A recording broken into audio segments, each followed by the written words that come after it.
You're listening to Scary Sleep Stories presents The Dark Hours. Welcome, guys. I know a lot of you use these stories to fall asleep. So before you drift off, like the video, subscribe if you're new, and comment what time it is right now. Let's see who's still awake and who's not alone tonight. Let's begin. And welcome, guys. Story 1. The Lighthouse Keeper's Log. The year is 1888. Thomas Miller, a young man seeking solitude after a personal tragedy, took on the isolated job of lighthouse keeper on the desolate coast of Maine. The lighthouse stood tall and stark against the churning sea, its stone walls battered by countless storms. Miles from the nearest village, it was a lonely existence. But Thomas welcomed the quiet. His duties were simple: keep the lamp burning, record the weather, and maintain the lighthouse. The previous keeper, an old man named Silas, had vanished suddenly weeks ago, leaving behind only his tattered logbook and a strange sense of unease that lingered in the salt-filled air. Thomas settled into his routine. The rhythmic sweep of the lamp's beam across the dark ocean at night, the constant cry of gulls during the day. These became his only companions. The silence, broken only by the roar of the waves, was profound. One stormy evening, as a fierce gale battered the lighthouse, Thomas decided to read Silas's old logbook. He hoped to learn more about the lighthouse, maybe even about Silas himself. The pages were yellowed and brittle, filled with Silas's neat, looping handwriting. Most entries were about the weather, ship sightings, and lamp maintenance. But as he read deeper, he found entries that were different. They started subtly, mere observations that seemed odd. Heard singing from the rocks tonight, no ship in sight, too loud for gulls. Another entry read, footprints on the path to the sea, too large for man, too strange for beast, did not lead to the water. Thomas felt a prickle of unease. Silas had clearly been experiencing strange things. The entries grew stranger, more fearful. The tapping on the glass, not the rain, not the wind, it watches. And then a frantic entry. It calls my name from the stairs. It wants me to turn out the light. It says I am not alone. The last few entries were barely readable, the handwriting shaky, full of desperate scribbles about shadows and whispers from the sea. The final entry, dated the day Silas vanished, simply said, "It's here. It wants the light. I can't." The rest of the page was a smear of ink, as if the pen had been dropped suddenly. Thomas felt a cold dread creep into his heart. He looked around the lamp room, the wind howling outside, rattling the thick glass. He was miles from land, alone, with an unsettling logbook. He tried to tell himself Silas was just old, perhaps lonely, and driven mad by the isolation. But as the deep quiet of the late night settled, and the rain began to fall in sheets against the lighthouse, Thomas heard a faint sound from below, a soft, rhythmic thump-thump. Coming from the spiral staircase, it sounded like heavy boots ascending, slow and deliberate. Thomas froze, his heart pounding. He shone his lantern down the narrow, dark staircase, but saw nothing but twisting shadows. The thump-thump continued, slowly climbing, step by agonizing step, moving closer to the lamp room. It wasn't his imagination, it was real. He pressed himself against the cold stone wall, listening to the impossible sounds. The footsteps stopped directly outside the lamp room door. A profound, terrifying silence fell, broken only by the roar of the storm and the rhythmic sweep of the lamp. Then he heard a sound right outside the door. A soft, wet scrape, like something heavy being dragged across the stone floor, followed by a low, guttural grunt, like immense effort. And then, a faint, chilling whisper from directly outside the door. Clear, but unintelligible, seeming to be spoken by many voices at once. Thomas didn't scream. He couldn't. His body was frozen with terror. He knew what he was hearing. He knew it was what Silas had heard. The sound stopped. After a long, agonizing minute, Thomas slowly, cautiously peeked towards the door. It was closed. Everything seemed normal. But the air around the door was intensely cold, thick with a strange, briny smell, like raw fish and wet stone. He spent the rest of the night huddled in the lamp room, too scared to move, listening to the rain and the silence, always listening for the next sound from the staircase. He constantly checked the light, terrified that it might go out. When the first light of dawn finally appeared, painting the sky in pale gray, the coldness faded. The air felt clear. Thomas, exhausted and numb, slowly began his duties. Everything seemed normal. But as he walked down the spiral staircase, he saw it. On one of the stone steps halfway down, there was a faint, fresh smear of something dark and viscous. It looked like thick black mud mixed with something else, something slick and unidentifiable. And beside it, partially obscured by the shadows, were faint grooves, as if something immensely heavy had been dragged down the steps. Thomas never spoke of what he saw or heard. He continued his duties maintaining the light, recording the weather. But his own entries in the logbook began to change. First, small, factual notes about the abnormal silence of the gulls. Then, about the flickering lights when there was no wind. Then, the rhythmic thump-thump from the stairs. He felt the growing isolation, the deepening dread. He knew what Silas had experienced. He knew what the lighthouse held. And sometimes, when the rain falls and the night is completely silent, he sees it. A huge dark shadow, shifting at the edge of the light beam, just outside the thick glass of the lamp room, watching him. And he knows, with a bone-chilling certainty, that the lighthouse isn't just a building, it's a trap. And the entity wants the light. And one day, he fears, he will become like Silas, another missing keeper. His final log entry, a desperate, ink-smeared warning to the next person who comes to tend the lonely light. Story 2. The Lost Village of Whispers. The old map was brittle and faded, found hidden in a dusty archive.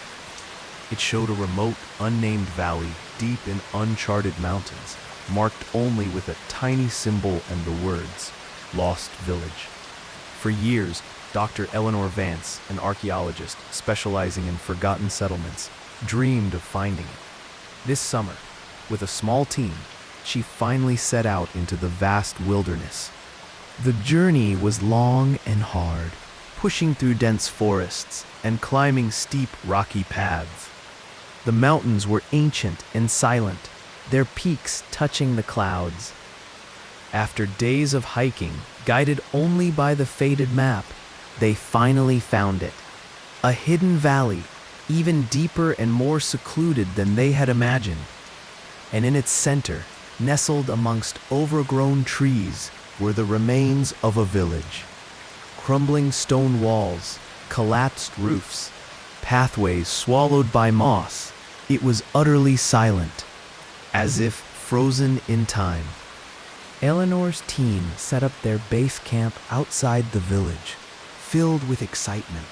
This was a discovery beyond their wildest dreams. The first day, they began to carefully explore the ruins, mapping the foundations, uncovering old tools and pottery. The air was cold, damp, and smelled strongly of old stone, earth, and something vaguely sweet, like dry ancient dust. As dusk settled, a strange quiet descended over the valley. Not the usual peace of the forest, but a profound, unnatural silence that seemed to press in on them. Then they heard Eleanor, a woman of science, tried to explain it. Echoes, wind, playing tricks in the ruins. But the whispering grew. At night, it became clearer, layered with more voices. They were unintelligible, yet filled with a deep sorrow, a profound longing. The sound filled the valley, a constant, eerie backdrop to the profound silence of the surrounding mountains. Her team members began to feel uneasy. They complained of cold spots, of shadows moving at the edge of their vision, of feeling watched. They started to have vivid, disturbing dreams about the village, dreams of silent figures, but chilling cold. The sounds from the village intensified. The whispering became a constant chorus, sometimes mixed with faint sobbing or low, mournful chants. And sometimes they would hear a soft, wet, dragging sound, like something heavy moving over damp stone. The air in the valley grew intensely cold, even during the day, smelling of damp earth and something sickly sweet, like decaying bodies.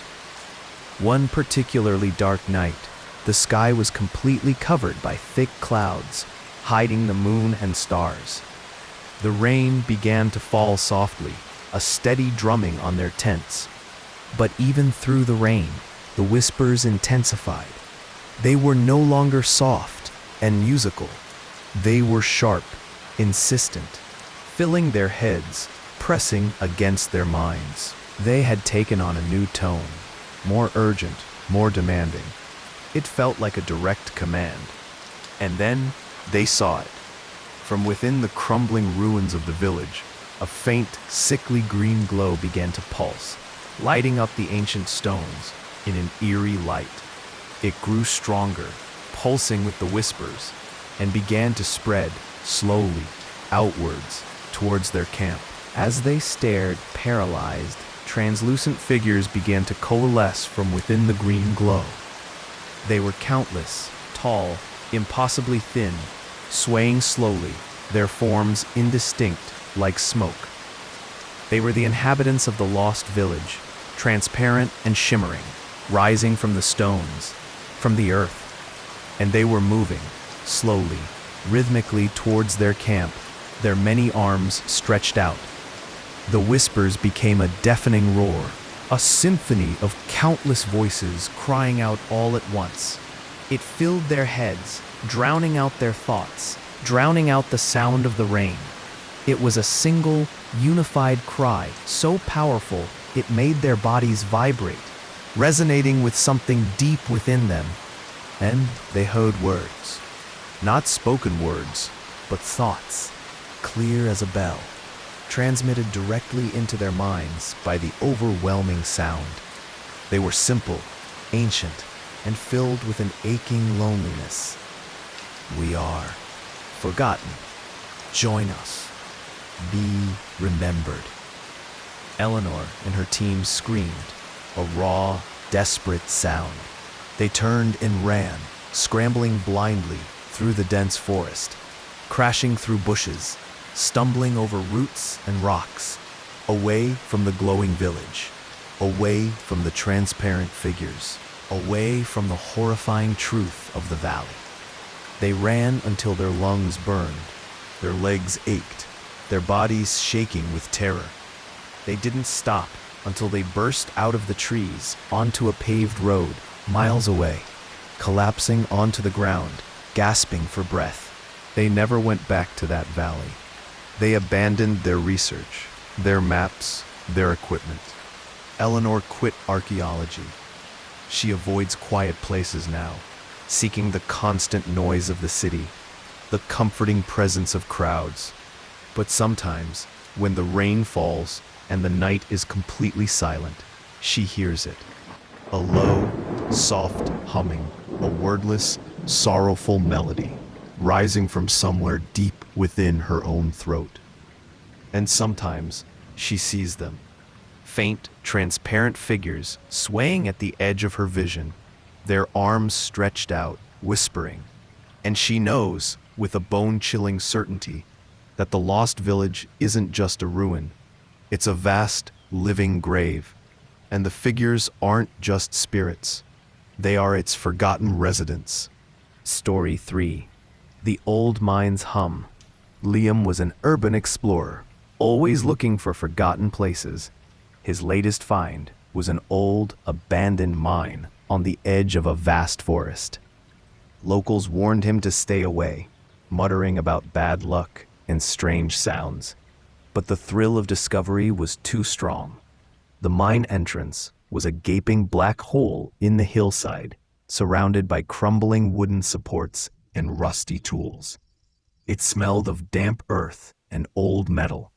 He arrived early one morning, before the sun was fully up, hoping to catch the eerie light. He slipped through a gap in the old fence and pushed aside the flimsy wooden door that covered the mine entrance. The inside was immediately cold, darker than any night, and the silence was deep, pressing in on him. As he walked deeper into the mine, his footsteps echoing loudly on the muddy floor, he heard a faint sound, a low rhythmic hum, deep and vibrating, seemed to come from far down the dark tunnel. It wasn't the sound of wind or dripping water. It was a pure, steady hum, like a giant, unseen machine, slowly working deep within the earth. Liam frowned. The mine had been abandoned for almost 80 years. There was no power, no machinery. He told himself it was just the strange way sound carried in such a tight space. He followed the sound, his flashlight cutting a weak beam through the thick darkness. He walked through narrow passages, past rusty mining carts and piles of broken rock. The hum grew louder, more distinct, vibrating through the rock walls, through his boots, through his very bones. It felt like something was actually working deep inside the mountain. Then he felt a sudden draft of air. It was cold and damp, smelling of ancient stone and something else, something faintly metallic and sickly sweet, like old decaying blood. The hum pulsed, growing stronger, filling his head. He looked down and saw strange marks on the muddy floor. Not footprints, but long, shallow grooves, as if something heavy had been dragged along the tunnel, leading deeper into the darkness. Liam felt a chill. He knew he should turn back, but the hum pulled him forward, a strange, irresistible force. He followed the grooves, the cold draft, the overwhelming hum, deeper and deeper into the abandoned mine. He came to a large open chamber. His flashlight beam flickered, then died, plunging him into absolute darkness. The hum, however, became deafening, vibrating through his entire body. It was no longer just a hum. It was a chorus of faint, distant whispers. Countless voices murmuring, singing, crying, all at once, deep within the walls, deep within the very rock. They weren't speaking words he could understand, but they filled his mind, pressing in on his thoughts. Then, in the profound darkness of the chamber, a faint, sickly green glow began to pulse from the walls themselves. From the very rock, it grew stronger, lighting up the vast space. And in the center of the chamber, where the glow was brightest, he saw it. It was a huge, shapeless mass, darker than the darkness around it, yet shimmering with the green light. It pulsed with the hum, swaying slowly, like something immensely large and soft. And from its surface, hundreds of thin, dark tentacles writhed and twisted, slowly reaching out, grasping at the air, stretching towards him. They dripped with a clear, viscous liquid that steamed faintly on the cold floor.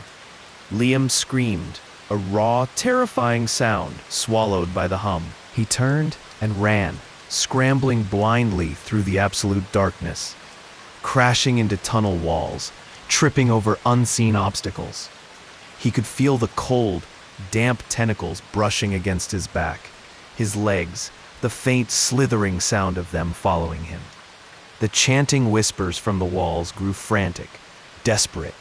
He ran for what felt like an eternity, the hum pounding in his head, the whispers screaming in his mind, until he finally saw a faint glimmer of gray light ahead. He burst out of the mine entrance, gasping for breath, stumbling out into the morning light, collapsing onto the ground. The hum and whispers seemed to tear at him as he left the darkness. Liam never went back to that forest. He avoids dark, confined spaces now. He lives in a small apartment, always keeping the lights on, always surrounded by noise. But sometimes when the rain falls and the night is quiet, he hears it. A faint hum, deep and vibrating, coming from under his floorboards. And sometimes he feels it. A cold, soft brush against his ankle in the dark. And he knows with a bone-chilling certainty that the old mine isn't just a mine. It's a vast, living thing. And it's always working, always humming, always calling. Story 4. The Living Forest Floor. Sarah and David loved camping. They sought out the most untouched, wild places where the forest felt truly ancient. This trip, they found a perfect spot. A small clearing surrounded by huge, silent trees, far from any trails. The ground was covered in a thick layer of damp, dark earth and soft moss, like a deep green carpet. It felt untouched, peaceful. They set up their tent, laid out their sleeping bags, and built a small campfire. The sun set, and, casting long, purple shadows, and the forest settled into a deep quiet. The only sounds were the crackle of their fire and the distant hoot of an owl. But as the night deepened, David heard a sound from the ground. A faint squish, like something wet being pressed. He frowned. He looked down at the earth, but saw nothing moving. He thought maybe it was just dampness under the tent, or his imagination. He tried to go back to sleep, but the squishing sound repeated. Squish, squelch, squish. It was rhythmic, slow, and seemed to come from directly beneath his sleeping bag, from the very ground itself. He nudged Sarah awake. "Do you hear that?" he whispered. Sarah, sleepy, listened. "The rain?" she mumbled. But the rain hadn't started yet. The squishing continued, growing louder, more distinct. It wasn't just squishing now. There was a faint, wet slurping sound, as if something vast was slowly drinking from the earth. And sometimes a low, wet sigh, like something very large breathing deeply. The ground under their tent felt strangely soft, almost like it was slowly sinking. Sarah and David felt a growing sense of dread. They shone their flashlights through the tent floor, but saw nothing but dark, damp earth. Yet the sounds were clearly coming from below them. The air in the tent grew cold and damp, and smelled strongly of wet soil and something sickly sweet, like old, decaying roots. One particularly dark night, the sky was completely covered by thick clouds. The rain began to fall softly, a steady drumming on their tent. But even through the rain, the sounds from the ground intensified. The squishing became a heavy, churning sound, like thick mud being stirred. The slurping grew louder, more desperate, and the low sighs became long, mournful moans. The entire tent began to slowly, visibly sink into the earth. Sarah screamed, a raw, terrified sound. "We have to get out," she cried. They fumbled with the tent zipper, ripping it open. As they scrambled out, they saw it.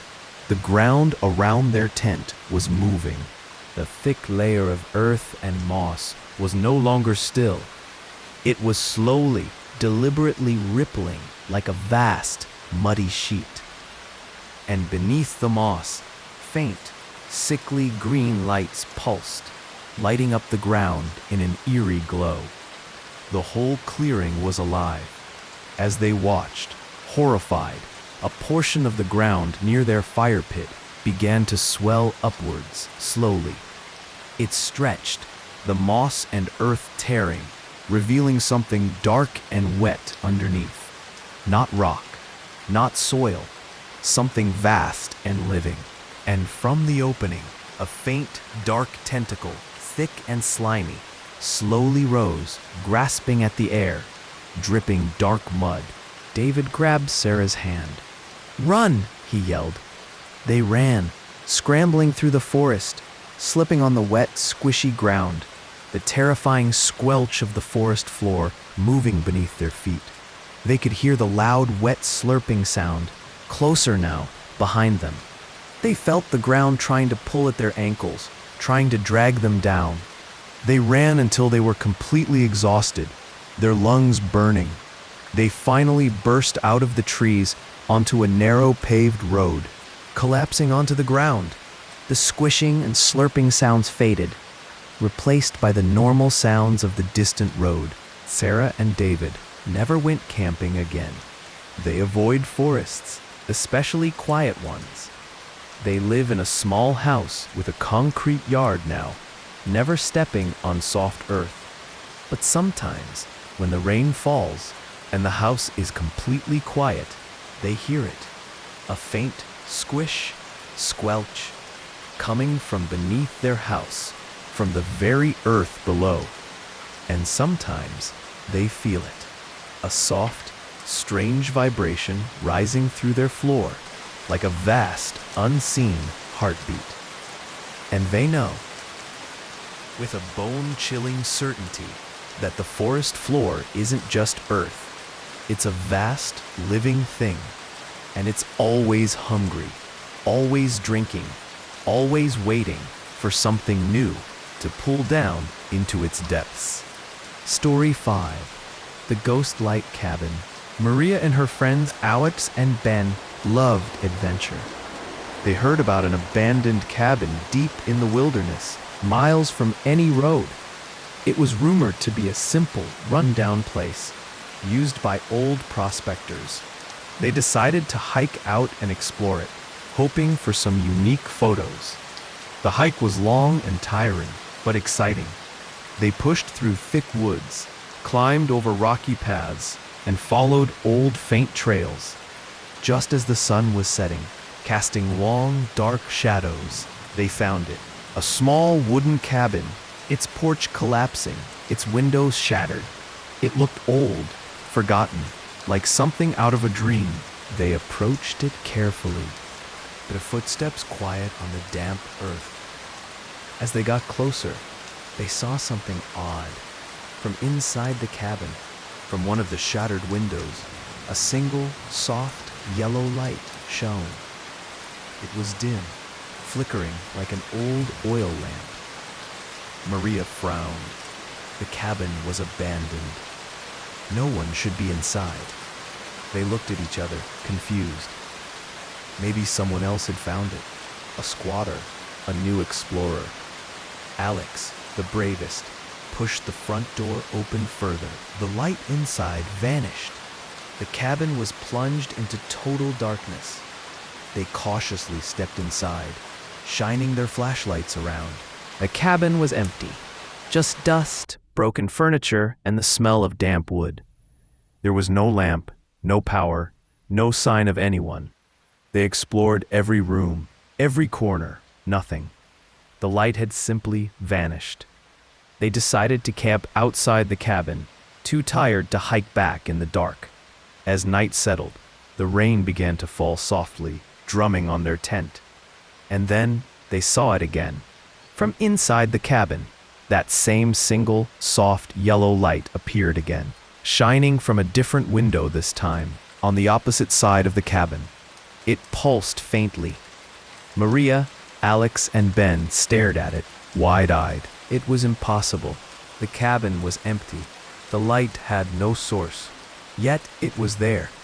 And as they watched, the light seemed to shift slightly, moving slowly from one window to another, like someone carrying a lamp through the dark rooms. They spent the rest of the night huddled in their tent, too scared to move. listening to the rain and watching the impossible light. It moved from window to window, slowly, rhythmically, shining its dim, yellow glow into the dark forest. It was like a silent, watchful presence moving inside the empty cabin. In the morning, the light was gone. The cabin looked just as abandoned as before. They quickly packed up their camp and hiked out of the forest, not looking back. They drove home trying to rationalize what they had seen, but no explanation made sense. They never went back to that forest. They stopped exploring abandoned places. They live normal lives now, but the memory of the light, moving in the empty cabin, stayed with them. But sometimes, when the rain falls and the night is quiet, they see it. A faint, soft yellow glow coming from their own window. From the darkness outside, it pulses faintly, and they know it's watching. And sometimes when they turn off the lights in their own homes, they see it. A single, soft, yellow light, flickering faintly in the darkest corner of their room. It seems to move slightly, silently. And they know, with a bone-chilling certainty, that the cabin wasn't abandoned. It was just waiting. And the light isn't a lamp. It's a presence.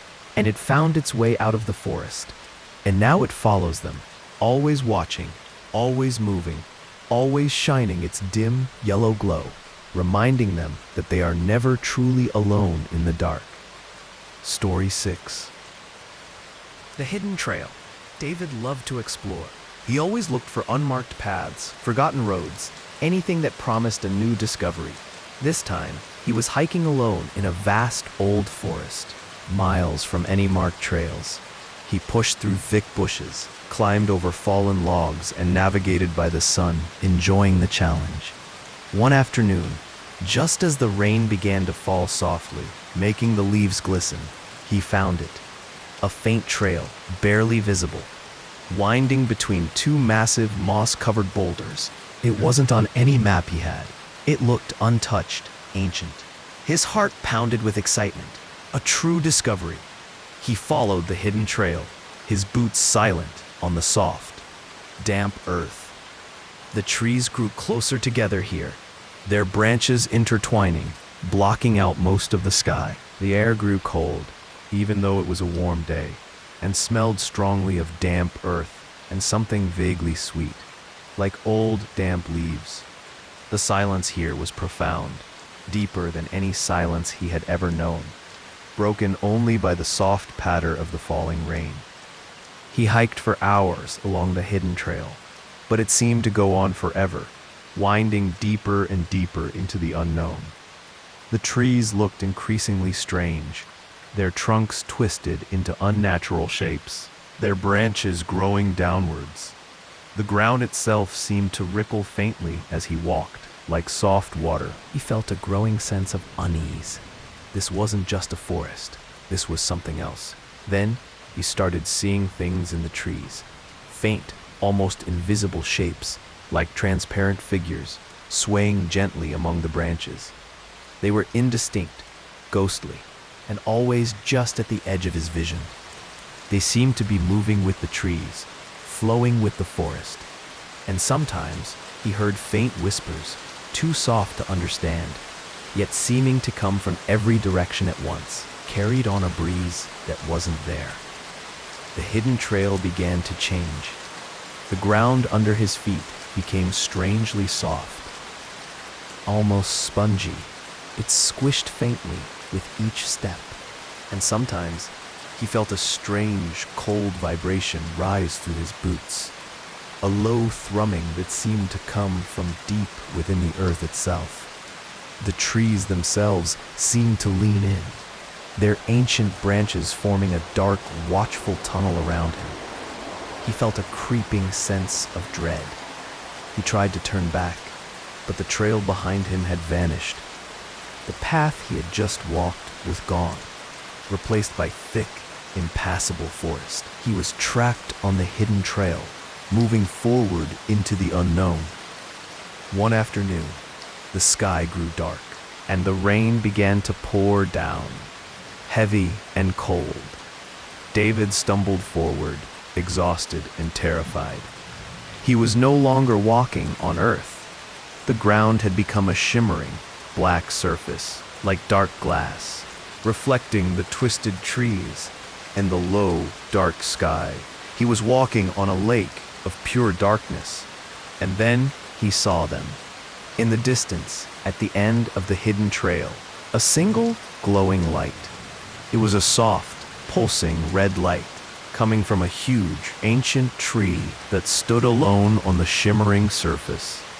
And around the base of that tree, hundreds of the transparent figures were gathered, swaying and swirling, their forms clearer now. They were tall, impossibly thin, their faces indistinct, their arms stretched towards the glowing tree. As he stared paralyzed, the red light pulsed brighter, and a low, mournful humming sound filled the air, resonating from the glowing tree and from the shimmering ground beneath his feet. The transparent figures began to move towards him, slowly, silently, their forms rippling on the dark surface. They seemed to be reaching for him, their countless arms stretching out. Then, from the red light of the tree, a voice, not spoken, but resonating directly in his mind. It was cold, vast, and ancient. "You found us, now become one." David screamed, a raw, desperate sound. He turned and ran, stumbling on the shimmering surface, falling, scrambling back up. The transparent figures floated after him, their silent forms gaining speed. He could feel their cold touch, their countless hands brushing against his back, his legs trying to pull him down into the dark, shimmering surface. The humming filled his head, the whispers echoed in his mind, and the red light burned into his eyes. He ran until his legs gave out. He fell, landing hard on the cold, dark surface. The transparent figures swarmed around him, their forms blending, becoming one vast, shimmering mass. He felt their cold hands on him, pulling him down into the dark, pulsing surface. He screamed again, but the sound was swallowed by the humming. He woke up in his own bed. He was in his apartment, safe. The sun was shining. The forest was gone. But he felt cold. His body ached. And when he looked at his hands, they were strangely transparent, shimmering faintly in the sunlight, like something not quite real. David never goes hiking again. He never leaves his apartment. He keeps the curtains drawn, trying to block out the sunlight. He avoids mirrors, for he knows what he will see. His body slowly becoming more transparent, more shimmering. And sometimes, when the rain falls softly on his window, he hears it. A low, mournful humming sound, coming from the air around him. And sometimes, he feels it. A cold, soft touch, like an invisible hand, brushing against his skin. And he knows, with a bone-chilling certainty, that the hidden trail isn't just a trail. It's a path to another place. And the figures aren't just figures. They are its residents. And they found him. And now, he's becoming one of them, slowly, surely, fading into the shimmering, silent darkness, forever bound to the hidden trail. You've been listening to Scary Sleep Stories. May your dreams be calm and your night undisturbed.